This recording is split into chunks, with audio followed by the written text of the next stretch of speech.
Welcome to Open Plaza Talks, created by the Hispanic Theological Initiative. Each episode focuses on a topic that matters to you, whether you're in the field, the academy, or the clergy. Today we bring you a conversation between Felipe Agredano, Dina Cervantes, Dr. Andrea Johnson, and Freda Morrison about race, religion, and the Republic. For more information about today's episode, please visit us at htiopenplaza.org.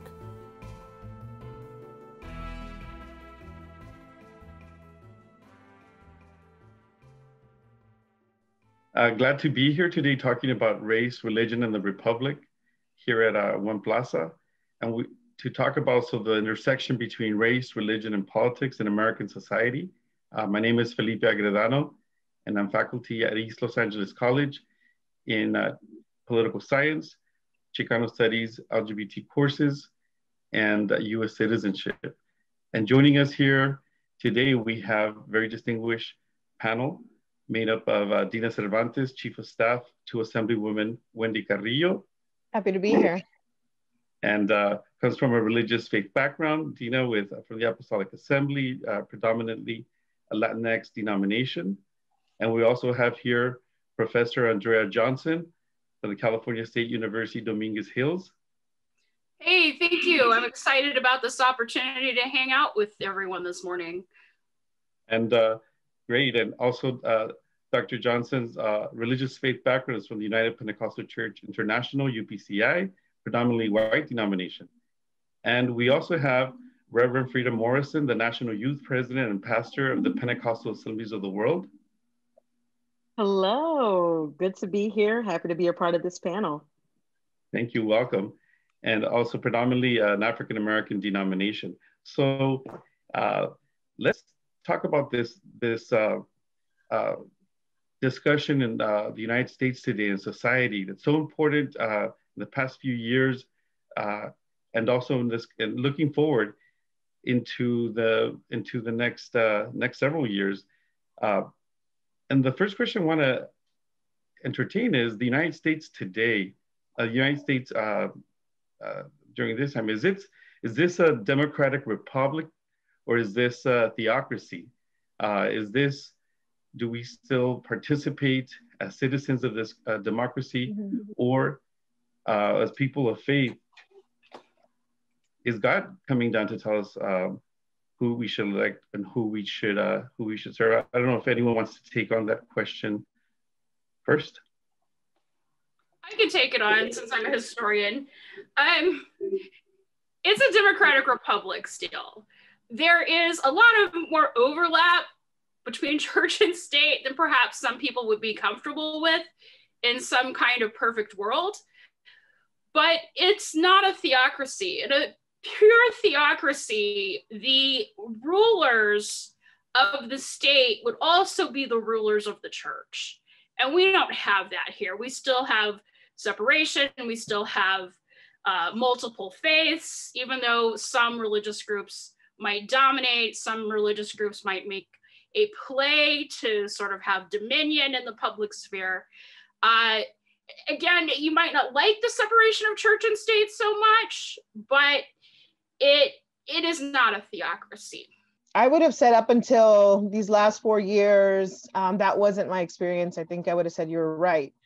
But seeing the shift that really happened in the last 4 years with so many faith-based organizations defending the acts of our former president, I was dumbfounded. And I would say this: I've been politically involved for about almost 18 years. And I remember coming to church to want to register people to vote, or even just have conversations to engage politically. And it was shunned upon because there was this separation. And maybe this is more specifically in the Apostolic Assembly that was mostly Latino based.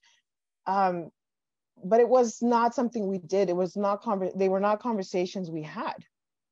And so in the last 4 years, and then specifically in the last year, as we're leading up to the elections, I kept feeling dumbfounded by the shift and the the level of involvement, just hypocritically, that a lot of our leaders, faith-based leaders, were taking in this election. So yeah, so yes, I know technically, but that was not my experience in this last year. For me, what I'll say is also, yes, technically we are not a theocracy. There's separation of church and state. We are definitely a republic. But I think within the past decade, what we've seen, or even more so, more than 10 years, what we've seen is a shift in how we engage in politics. I think that as a positive point, we've learned as the church how to use our leverage into making sure that our voices are heard. The negative side is that I think that there's been an abuse of that leverage, and we've seen that particularly within these last 4 years. This country was founded to really help pursue religious freedom, and religious freedom for all. That includes those that may not necessarily believe as others do.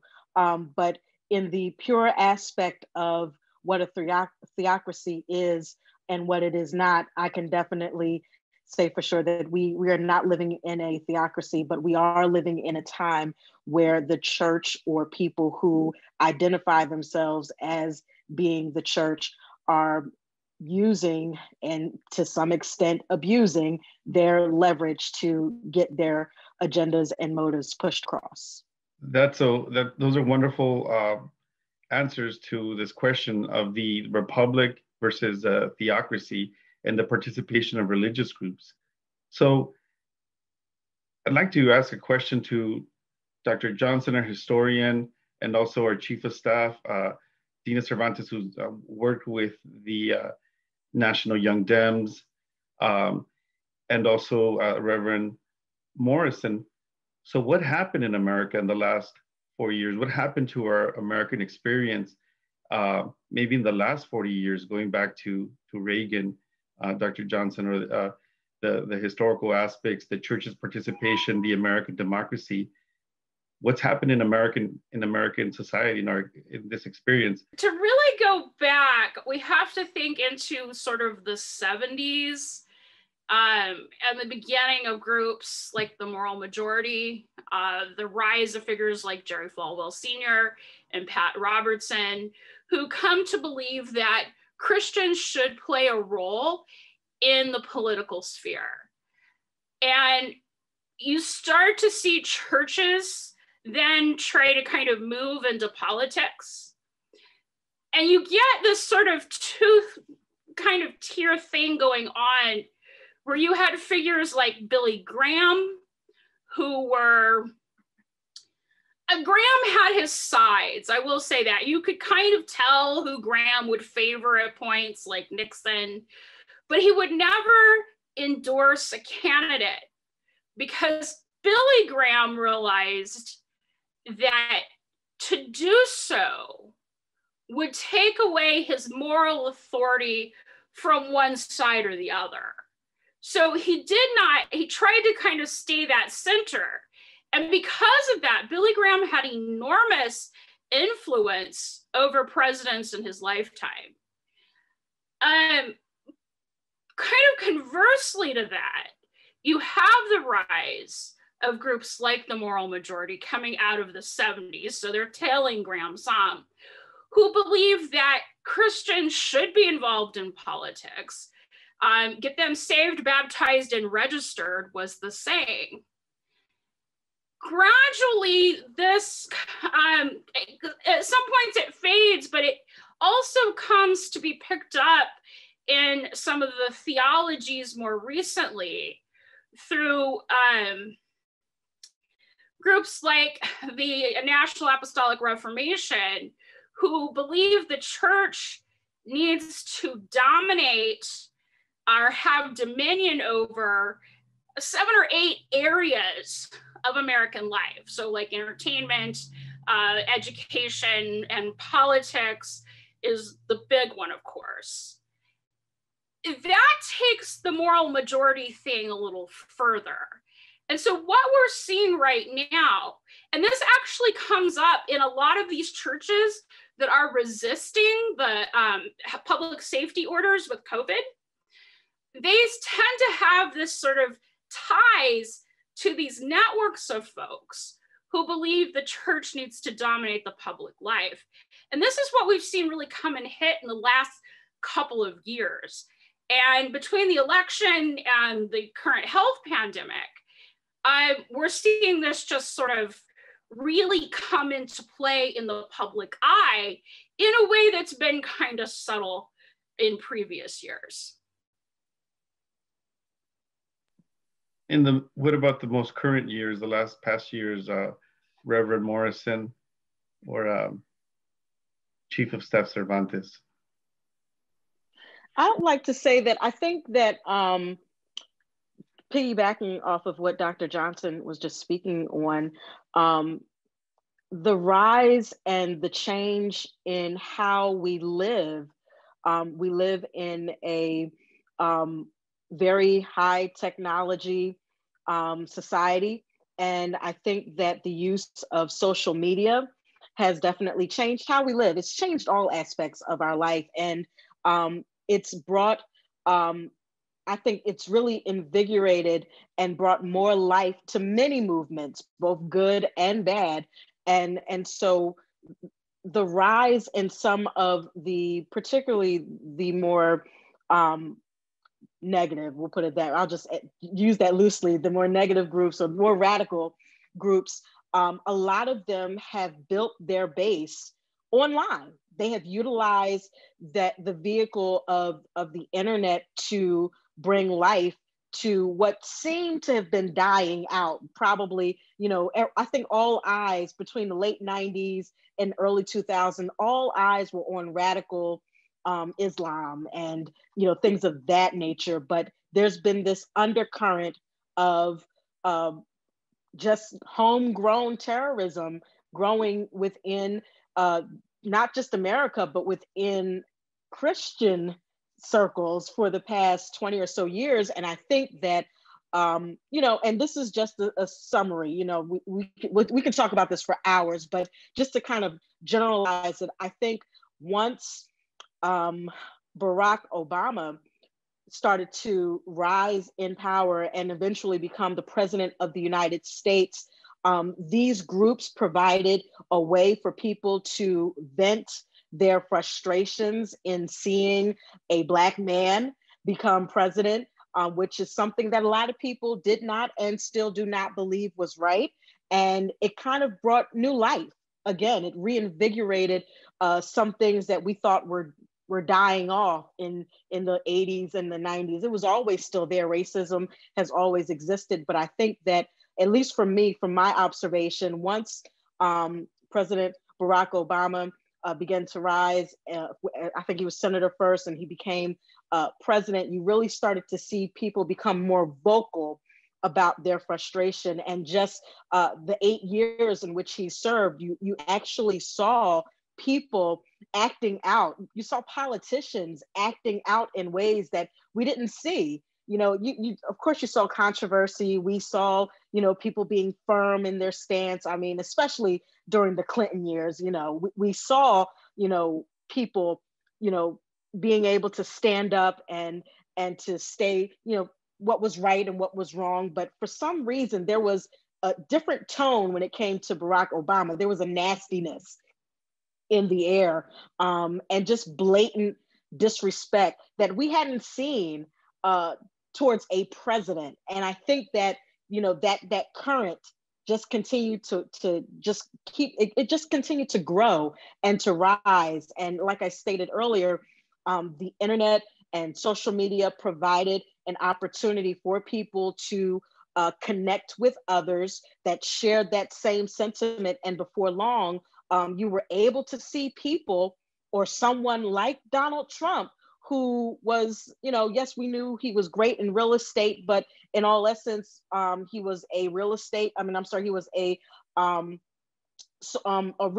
reality TV star at that point, was able to just kind of grow an audience by also voicing his frustrations and his discontent to a point where he pretty much hijacked an entire party.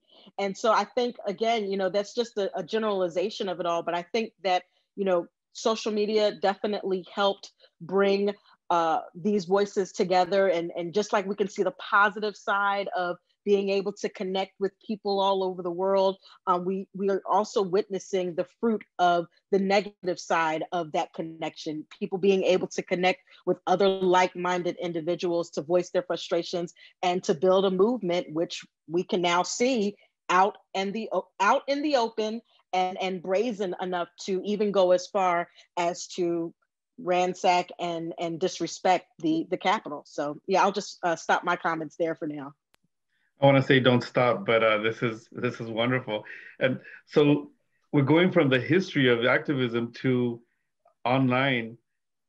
Take it away, Dina Cervantes. What's happening online? What's happening in social media? What's happening in the American experience?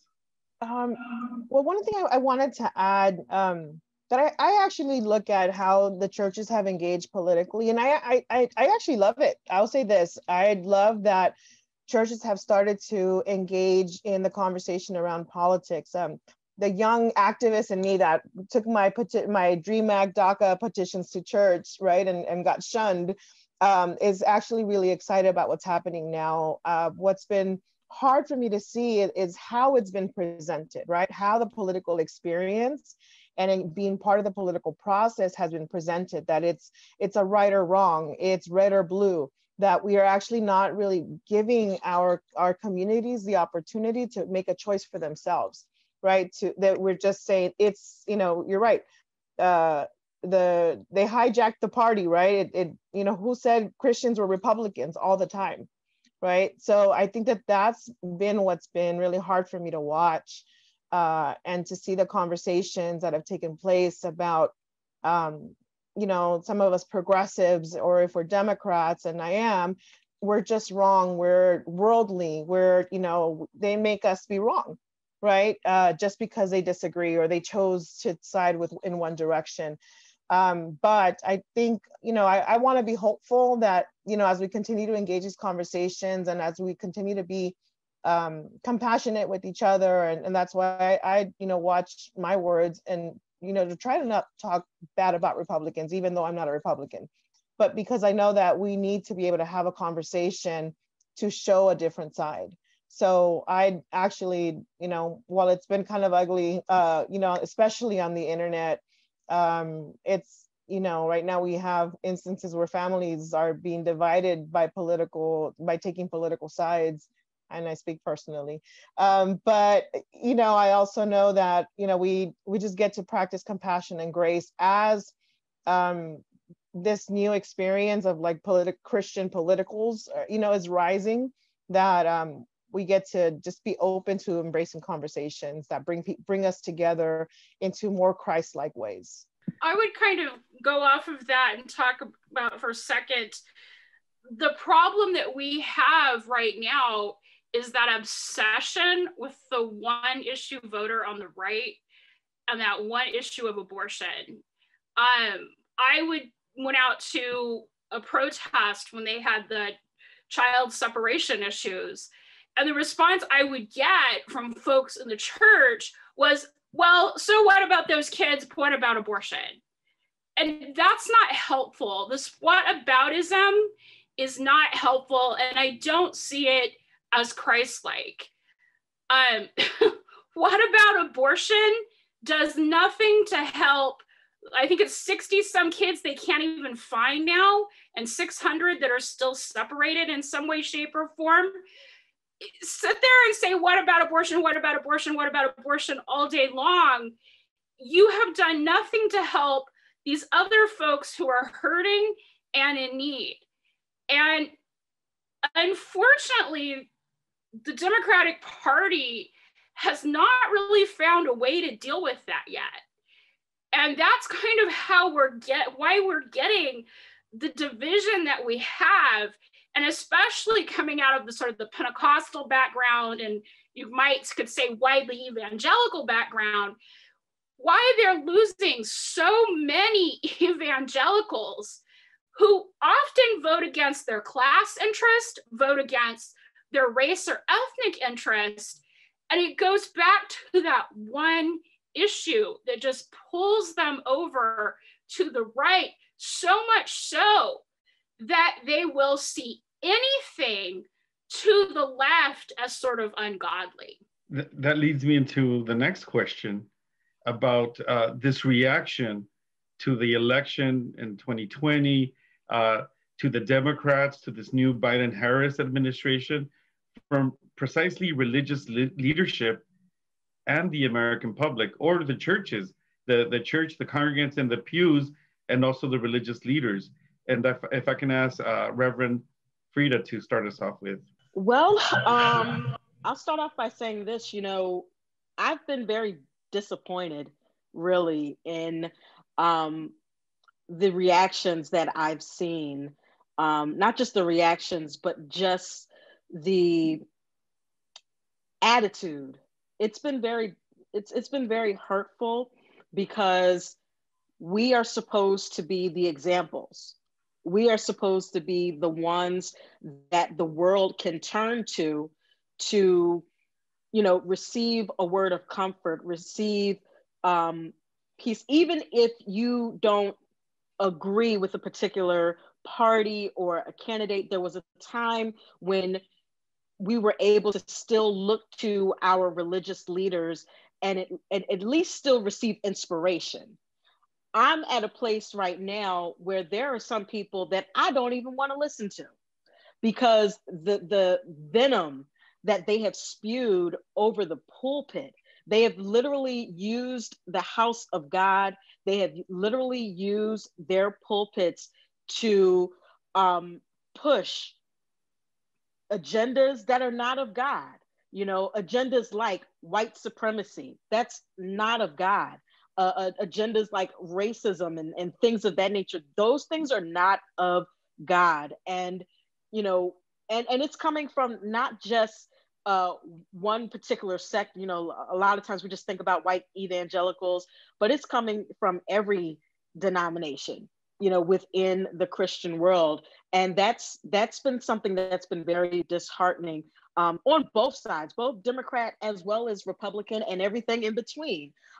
We have a responsibility as people of faith to always make sure that God is kept first. And when we say God is kept first, we have to really mean God, not our religion, because they're two different things, not our opinion, but we have to always keep God at the forefront. There are people who are literally hurting.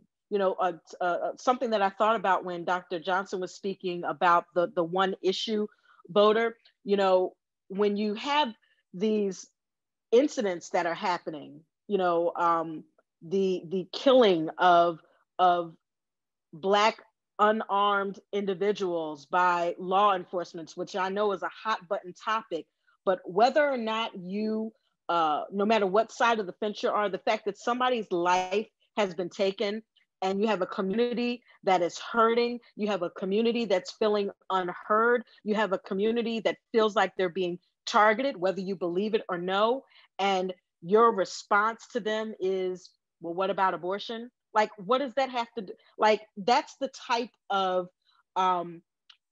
response that we're receiving from some religious leaders. There are people who are dealing with issues, and we're not providing them the resource or inspiration that they need. Instead, we want to focus on what we want to focus on. It reminds me of in the scriptures where it talks about, if somebody is hungry, would you give them a stone? And you just figure, hey, I'm giving you something, and this is, I want to give you what I want to give you, because what I want to give you is righteous and is pure. But if it doesn't fit the need, it's not helping. You have to know what before you can witness to me, before you can win me over, you have to meet the need of that individual first. You can't just come and I know we're all excited because we have Jesus and he's number one. He's the Lord of all. He's the King of Kings. He's the great I am. That's wonderful. But if the person that I'm trying to witness to is still hungry, if they're still hurting, then my religion means absolutely nothing. We have to be able to meet the needs of individuals, listen to them, find out what's going on, hear their heart, have a dialogue with them, build a relationship with them. That's another thing. I think one of the things that has been exposed throughout this pandemic, as well as all of the racial injustices that we've been seeing, is that it has exposed how disconnected many of our religious leaders are with the communities that they say that they want to serve. You just want to shove Jesus down our throats, but you don't want to build a relationship with your community. Jesus, if we want to truly be like Jesus, then we have to follow his example. Jesus built a relationship with the people. I think about the woman at the well. Before he presented himself to her as who he was, he had a conversation with her about water. He talked to her about water. He developed a relationship with her to the point that by the time the conversation was done, she knew that she had an encounter that would change the rest of her life. And when her life was changed, then she was able to go back and say, come see a man. That's the type of impact that we need to have on our communities. We want to be able to develop a relationship with them, be able to connect with them, and allow them to see our humanity and to see the Christ that's within us, so that when the conversation is over, their needs are met. And when everything is said and done, they're going back to their communities and to their families and their friends, and they're saying, come see a man, come see what I've learned about Jesus Christ. Because if that's our ultimate goal as believers, which is to witness and to win souls, then we have to also learn how to be wise. We have to be wise as serpents, but harmless as doves. And what I'm finding is you have a lot of people who think they're wise, but they're vicious and they're very harmful, and the two can't mix. I love that. No, and I think your point on meeting the need is so it's so on point because I think I agree. I've seen constantly that we're really missing the mark in where there's a place for compassion and understanding of the needs of the nation right now and the world, right? As we're all going through this like global pandemic, like there's so much trauma that is happening right now that we are yet to even understand what it's going to take to heal. Right. And I think there's a really huge place and role that the church can play. And one thing I wanted to add in regards to reaction, I wonder what's going to be the reaction for all the people that say was, respect the laws of the land, right? There's that Bible verse that everybody brings up all the time, the laws of the land. Well, Trump was a president, so we needed to follow him, right? And now that we have new leadership, I'm interested if that still counts. Right? So when I'm thinking about the reaction to the election and the inauguration, sort of from the religious world and the American public, one of the things that I've thought a lot about is the tendency of the prophets. So there were all these folks, and again, it comes out of the evangelical side, who were prophesying even through the last week or so before the election or before the inauguration. It was something like magical thinking that something was going to happen. Trump was going to come in, Biden would not be president, and there would be some sort of glorious thing at the last minute. Part of this prophetic magical thinking was no doubt behind the attack on the Capitol. But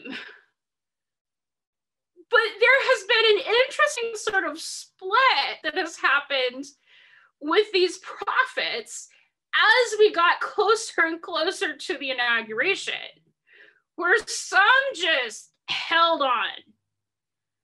And others said, hey, I'm sorry, I blew it.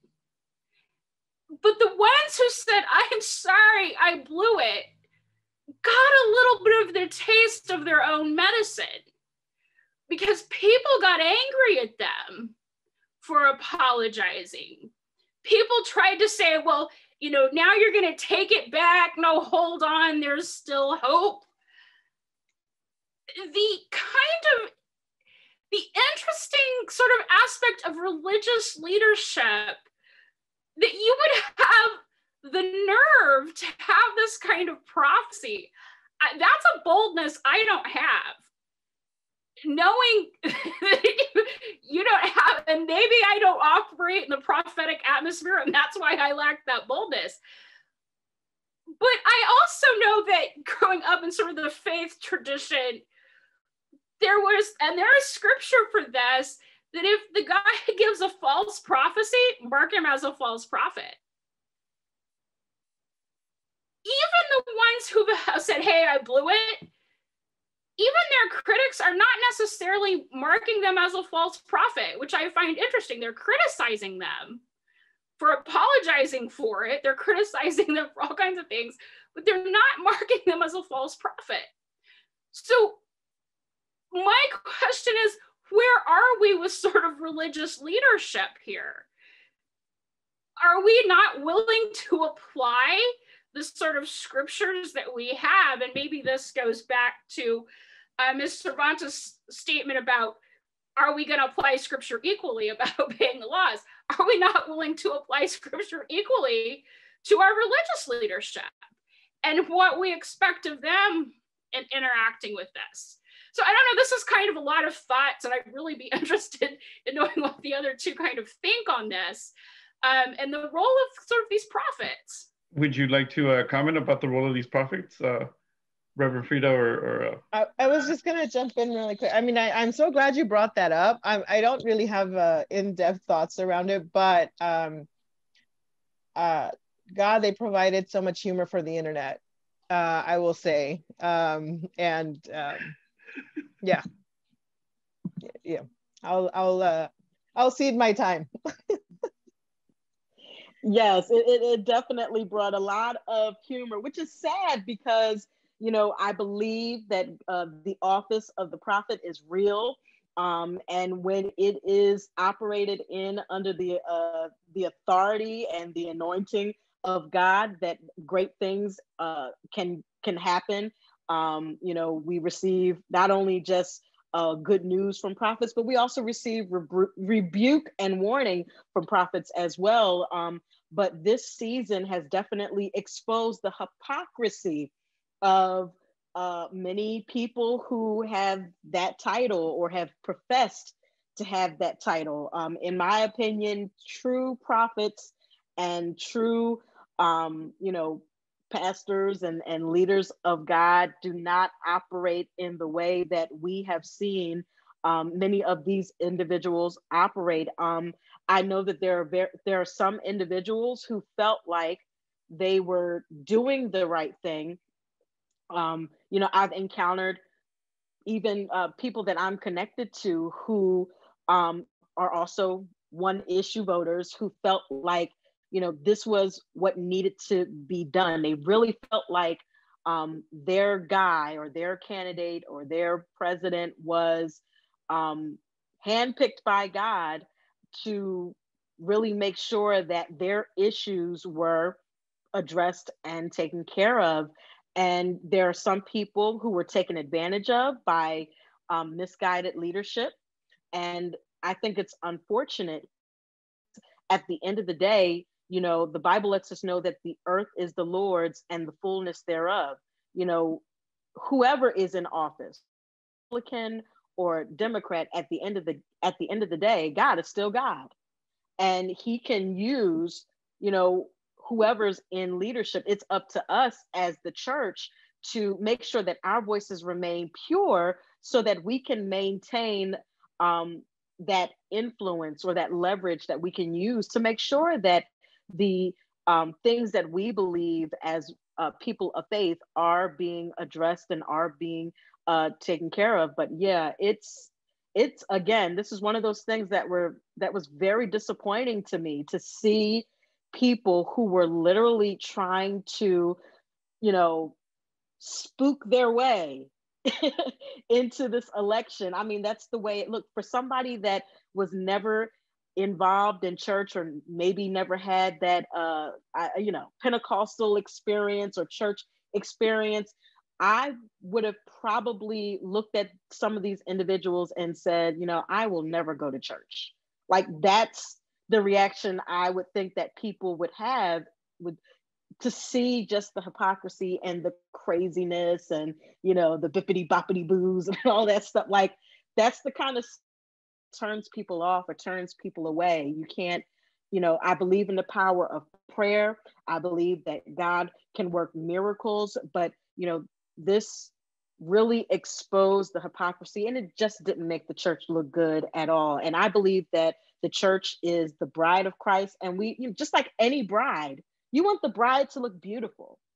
Anybody, you ask any bride on their wedding day, they want to be beautiful. They want to make sure that they are presentable to the person that they're going to marry. And, right now, I feel like we just made the bride of Christ look terrible and just unattractive. And we have an opportunity now, now that things have moved on, we have an opportunity to make sure that we present the bride of Christ in a much more effective and passionate way. Let's talk about race in America today. Where are we moving forward? Where are we as a society in terms of the church, race, and politics post the election of 2020, post the Georgia primary, the rise of Stacey Abrams? Talk about a prophet in Georgia. And after the insurrection on January 6th and our state capitol, that the murder of or the death of 5 lives, and after also the inauguration of Biden and Kamala Harris as the first female vice president. Where are we in terms of race in America today? Who'd like to start off with that question? I think of that saying, I think it was Charles Dickens that said it was the best of times, it was the worst of times. I feel like that best describes where we are. There's so much to celebrate, particularly for women. I am the president of the International Pentecostal Young People's Union of the Pentecostal Assemblies of the World, which is the largest apostolic organization that's predominantly African American, one of the largest, I should say. And I am the first female president in our 88-year history. And that happened about 2 years ago. And so for me, I personally have so much joy in my heart to see women represented in such a powerful way. To see someone like Kamala Harris become the vice president has been very inspirational to me on a personal level. To see a woman of color and a woman just in general has been great. For the many female faces that we've seen, both Democrat and Republican, rise through the ranks has been, again, very inspirational. And also, in addition to that, just see the many people of color, to see them rise in the ranks as well has been, again, extremely inspirational. And it just shows that as a nation, that we are making progress. We are definitely making progress.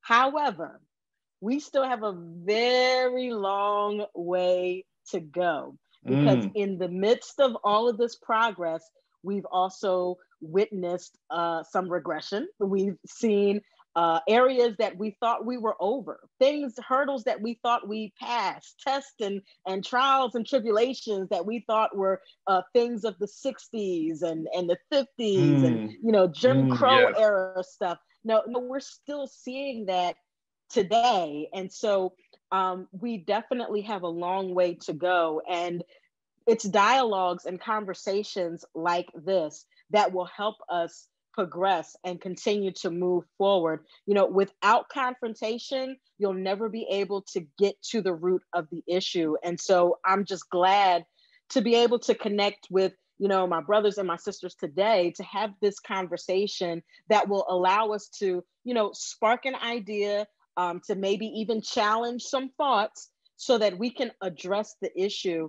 And I think that's probably what a lot of what we're seeing right now, this battle that it seems like we're having within the United States, is the fact that we are confronting issues. And anytime, you put salt on a wound, it hurts, but it also brings healing. And so I think that's why we have this, again, best of times, worst of times thing going on, because it's this entire situation, from the pandemic to racial injustices to all of these things that Donald Trump, all of this stuff, it's exposed a lot of things, but we needed that exposure because now we can see what's what, and it allows us to be able to address the issue appropriately and effectively. Thank you. I'll jump in really quick. I agree. Actually, I love that. Best of times, worst of times, right? But I think that the last, in the transition from President Obama to who we had last, I think we had a real reality check. Like, I agree. I thought, and I think collectively as a nation, we just thought we were in a different place, right? And I think it's what's happened in the last 4 years. We've had a reality check that it really exposed a lot of the ugly that still lives within the nation, right? Especially when it comes to racism and attacks to minority communities, right? And how just Trump made it okay for communities to be attacked and for women to be attacked. And it's just the culture that came out of this the last 4 years. But I also, again, I think it's what's good about it is that we have the reality of where we are and where we get to heal from. Whereas I think, I was idealistic. I'm like, yes, a woman. And, I just thought we were in a different place. So, I think when we talk about meeting, we got to meet people where they're at. So if we are really to, progress as a nation, we're going to need to have conversations with folks who feel disenfranchised now in a different way, or folks who don't have an understanding to other cultures, right? One of the things that I, being involved in and supportive of also of like the Black Lives Matter movement, everything that's happened, because to me, I'm like, oh, that's, we're Black and brown. We're, very similar. We have very similar struggles and fights too, right? So and I have a natural alignment. But I will say one thing that I feel that these past 4 years have really brought on is also a lot of white people coming into connection with white privilege and what it actually means. I think a lot of people did not, they're like, I'm not racist, I'm good, but not really understanding what white privilege actually meant and how there is advantage in that. So I think that that's something that I've seen, that just the reality and authenticity and the level of deep that we're able to go into now when we talk about race and politics is at a different level. So I really appreciate, obviously with all the struggle we've had, some of those blessings come out, and at least now we know really, we have a better gauge of where we get to go.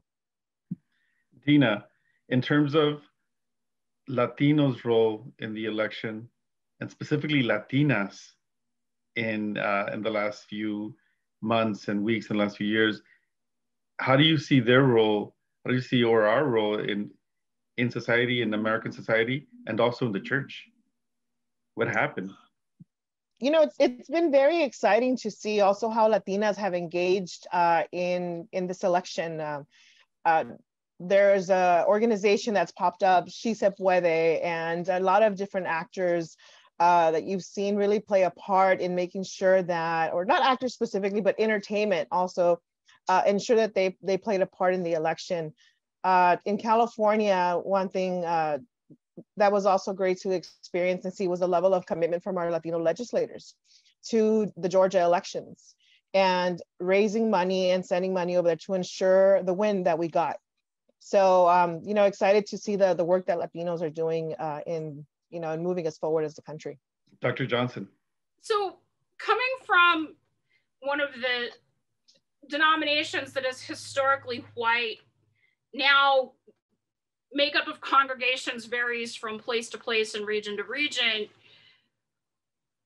one of the things I've seen the leadership, which is still predominantly white, struggle with are these concepts of things like white privilege and things like systemic racism. And one of the things that I think coming from a Pentecostal framework makes it so difficult for them to see it is because they often, this leadership does, see themselves in the framework of the historical Pentecostal narrative, which is the religion from the wrong side of the tracks, the religion of poor, impoverished Okies.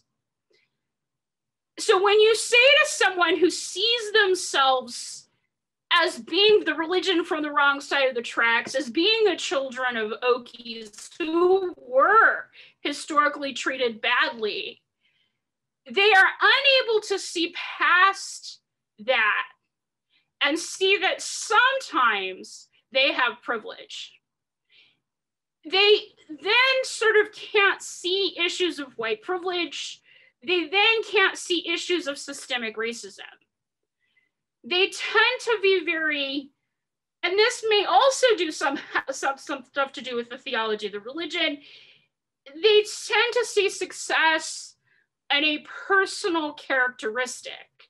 So you succeeded because you worked hard, not you succeeded because things in the system helped you, or you failed because there were barriers. They tend to see this as a very personal kind of thing. That may also come from sort of faith where salvation is very individualistic. And so when you have that mindset, it becomes very difficult for some of the leadership to wrap their head around things like systemic racism. They don't see the kind of barriers because they were like, well, these barriers were there for my ancestors. These barriers have always been there for part of the church. Instead of recognizing that everybody walks into a room with some kind of privilege, whether it's race, whether it's ethnicity, whether it's gender, whether it is ability. And your responsibility as a Christian should be to say, all right, I walk into this room having this privilege, lacking this one. My brother or sister in Christ walks into the room, maybe lacking privilege in a different way. And my goal as a Christian should be that we all have a level playing field. That is a harder concept to get. And I think the churches just, if we're talking about race and where we are, they're not there yet. White leadership isn't. I'm hopeful that as education levels rise, that some of them will get there. It's not as fast as perhaps anyone would like. But I think that's kind of where the historically white churches, especially from the evangelical Pentecostal side of things, stand at the time. So what's ahead for the Biden administration, the Biden and Harris administration? And more importantly, what's the role of the church and the faith communities in this future? And if I could start with Reverend Morrison. So right now, President Biden and Vice President Harris, which that was very nice to say, praise the Lord. But they have the audacious task of really unifying the country. I mean, and not only unifying the country, but bringing back. Now, if there's anything that we want to make great again, it's responsible leadership. What we've seen is we've seen nepotism done. We've seen irresponsible leadership. We've seen, a lot of partisan politics. But I think we have an opportunity, and I say we because we're supposed to be one, but definitely President Biden and Vice President Harris have this great opportunity before them to bring healing, and part of that healing will be, or will include rather, bipartisanship. It will include really just allowing people to have a voice, and just bringing a lot of respectability back into the White House. Were there good things that were done this previous administration? I'm sure, but it definitely did not oversee, and it certainly was not overwhelming of the things that we experienced that weren't as good. And so I think the Biden-Harris administration really needs to focus on bringing everyone back together and just cleaning up the mess that we're in. And it's not going to be easy.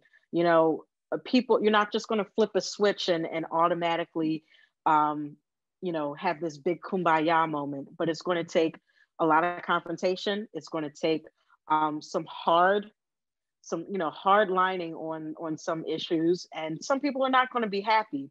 But I hope that, you know, we as citizens of this country work together to at least give them a chance, give them an opportunity to do what they need to do to get the job done. So I think the biggest task, again, ahead of them is just unifying the country and just finding a way to bridge the barrier. One thing about President Biden that he's always been successful with is reaching across the aisle. And so I believe that's something that we're going to see as a part of his presidency, is which is what we did not experience these past 4 years. We did not really see an effort into reaching across the aisle and making sure that there were a lot of bipartisan supported policies going forth. But that's what's going to be the challenge in the middle of a pandemic. We're going to need strong leadership. We're going to need individuals who are not afraid to do the tough things and make the tough decisions, but also show compassion and make sure that everybody, whether they agree with them or no, still has an opportunity to be included in the conversation and decision-making process. One thing I want to add coming from like the government side and perspective, I agree, unification, right? And I actually would, call a task the churches, right? Right now we're going through a global pandemic. Like we are going through a national crisis in housing, and I would even say a crisis in like misinformation, that the churches get to play a real big role. And hopefully, the law of the land now still stands, that scripture, and there could be an alignment, because there gets to be partnership. There's, right now we're also looking at the distribution of COVID vaccines, and also there's so much misinformation around something that could be so supportive to communities right now. So while yes, the leadership gets to work on unification, I think the churches get to focus on partnership, and how do we make sure that we're working with the government to make sure that our churches, our members have the information, the right information, the truthful information, the scientific information to take care of the flock, right? So I think, now it's not the time for the churches to pull back, especially if they're feeling a little hurt, whichever one it was that, wasn't a fan of Biden, but guess what? The laws of the land, he's elected, he is the president. We have a new vice president. We need to move forward. So I would invite churches to really consider what partnership looks like, and how we move forward, instead of sticking in our heels, what they say, our heels in the dirt. So. A few years back, I was doing research, and I do a lot of research with civil rights and farm labor. And so I go through a lot of files of people who were in ministry and who were activists. And so I don't work in the 30s, but this particular person had been a minister in decades before the period I work. And so going through their files, I found a letter from FDR. And it was one of these form letters that was sent to a whole bunch of ministers on a mailing list. And it basically was to the ministers about Social Security. here's Social Security. We're getting ready to start this program. This is going to be an advantageous thing for many folks in your churches. Can you help get them going? Here's how to help them apply that kind of thing. It wasn't a long letter, but what it tells me is that they were able to sort of work those church networks to get the message out there. And then I took a moment and imagined, what if we were trying to pass Social Security today? And could you get churches who are post-Cold War churches and likely to write off social programs as a form of communism or socialism, could you get them to promote it?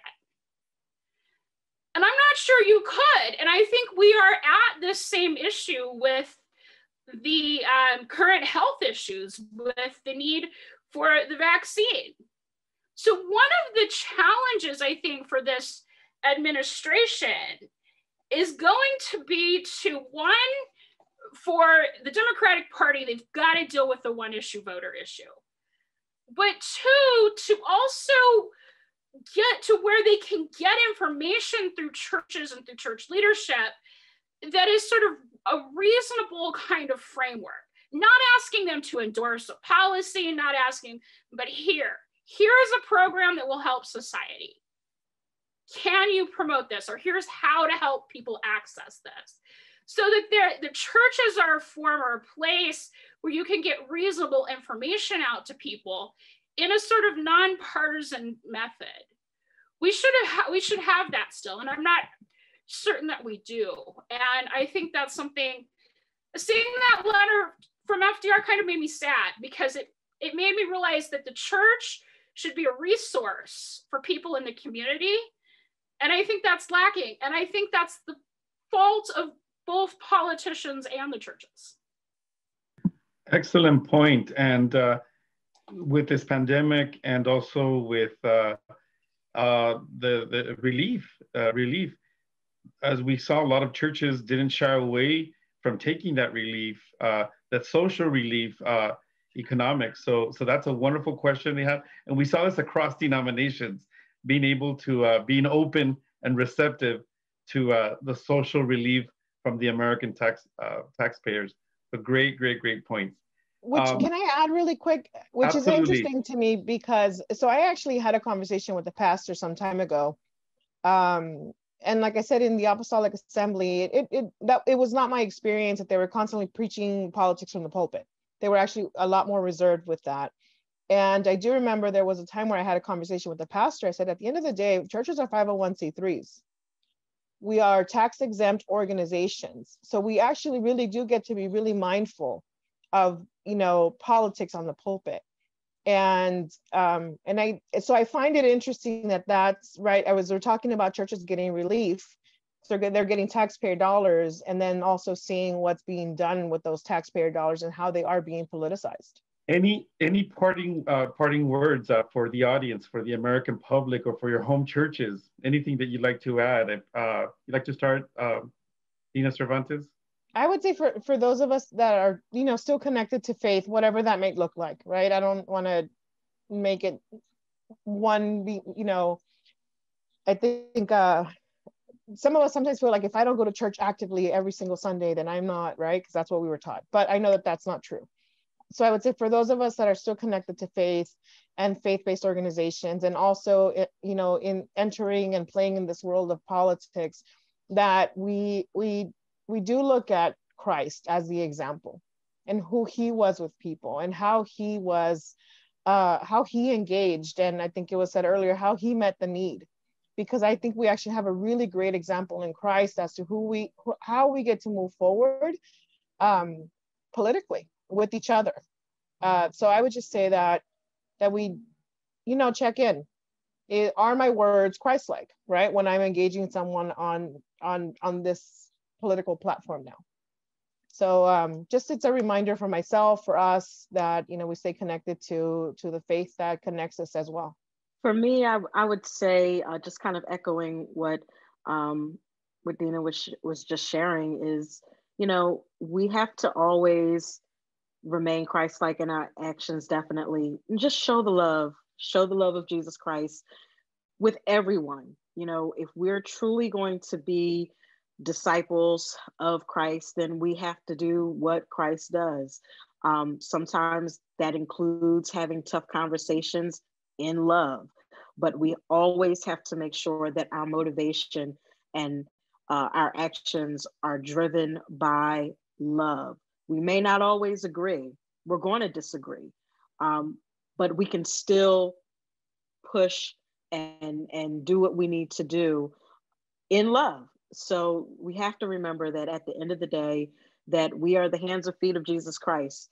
And if we're not doing his will, then we may as well be quiet. But until then, if we want something to say, we want to be a part of what's happening in the world, then let's make sure that we're always exemplifying Christ by being the hands and feet of Jesus Christ, by showing love, being good examples of his love. And by showing his love, that allows his light to shine. And when his light shines, it will bring people out of darkness and into his marvelous light. That's our job. So, I mean, we all say that we have the same goals in mind, but we have to really just put our faith into action, put the rhetorics aside, leave the cliches for another time, but let's focus on what our true goal is. And that's, again, to be like Jesus and to be his examples for everyone in the world to see. I think my message to folks would still be to use the moral framework you have. If you were raised in a faith tradition, or if you've adopted some sort of philosophical tradition, you've got a moral framework. Somewhere in that moral framework is a love thy neighbor thing. Think more about that. And love your neighbor for what their needs are, not what your needs are, not what a politician tells you you should think. But really set that aside and look at an individual and say, how are policies impacting them? How does this decision affect my brother and sister in Christ or my neighbor down the street who might be different than me in some way, shape, or form? And then seek justice for that. And that's sort of the message I would leave. I want to say gracias to our panelists for sharing and for joining us in this conversation. I also want to thank the listeners for joining us in this conversation. Gracias.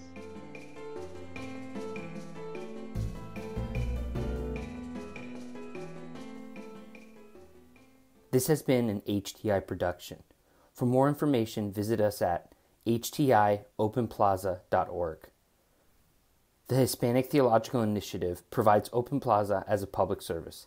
The views expressed by the guests are their own. Their appearance on this program or any reference to a specific product or entity they represent does not constitute an endorsement or recommendation by HTI.